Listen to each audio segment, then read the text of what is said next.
মুহসিনিন বান্দাদের কাজা এবং বদলা নষ্ট করি না, বিনষ্ট করব না। গুনার কাছ থেকে, হারাম কাছ থেকে বিরত থাকবে, সবর করবে, গুনার কাজ করার ক্ষেত্রে সবর করবে, আল্লাহ তাআলার ভয় করবে। আল্লাহ বলেন, আমার এই সবের বান্দার, ধৈর্যশীল বান্দার যাজা এবং বদলা পুরস্কার আমি আল্লাহ তাআলা নষ্ট করি না, নষ্ট করব না। তার বদলা যেমন আখিরাতে সে পাইবে, দুনিয়ার মধ্যেও আবার ধৈর্যশীল বান্দার যাজা এবং বদলা আমি আল্লাহ তাআলা তাকে দান করব। পয়গম্বর হযরত ইউসুফ আলাইহিস সালাম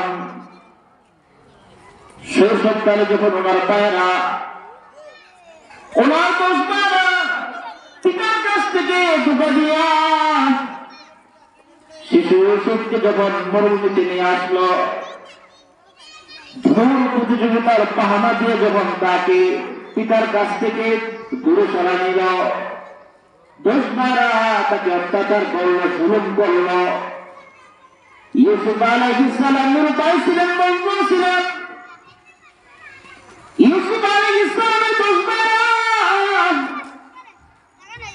ইউসুফ আলাইহিস সালামের উপর নির্যাতন করলেন, মারপিট করলেন, হত্যা করার জন্য তাকে প্রতিনিজ্ঞা করলেন।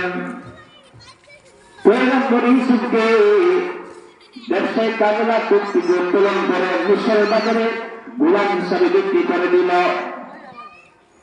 ইউসুফ আলাইহিস সালাম আজিজ মিশরের বাসভবনে গোলাম হিসাবে অবস্থান করতে লাগলেন।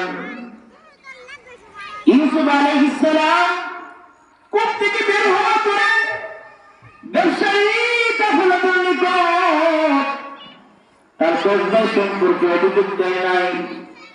কে তাকে প্রহার করছে, কে তাকে গতি নিক্ষেপ করছে, কোনো অভিযোগ দেয় নাই। সবর করছেন, ধৈর্য ধারণ করছেন। হযরত ইউসুফ আলাইহিস সালাম আজিজ মিশরের বাসভবনে অবস্থান করতে লাগলেন। জুলাইখা আজিজ মিশরের স্ত্রী, পরমা সুন্দরী, পয়গম্বর ইউসুফ আলাইহিস সালামকে অন্তর্মহলে নিয়ে গুনার কাজ করার জন্য দাবিত করলেন। ইউসুফ আলাইহিস সালাম আল্লাহর ভয়ে জুলাইখার সঙ্গে অপকর্ম করা থেকে বিরত থাকলেন, সবর করলেন, ধৈর্য ধারণ করলেন। ইউসুফ আলাইহিস সালামকে জুলাইখা কোন একটা বাহানা দিয়া আবার জেলখানায় নিক্ষেপ করলেন। 1 বছর নয়, 2 বছর নয়, যুবক ইউসুফকে জুলাইখা দীর্ঘ 12 বছর পর্যন্ত মিশরের জামিরা কারাগারে কি করলেন, বন্দী রাখলেন। এই যে জায়গায় জায়গায় প্রত্যেকটা মুহূর্তে ইউসুফ আলাইহিস সালাম বিভিন্ন মুসিবতের উপর সবর করতেছেন, ধৈর্য ধারণ করতেছেন।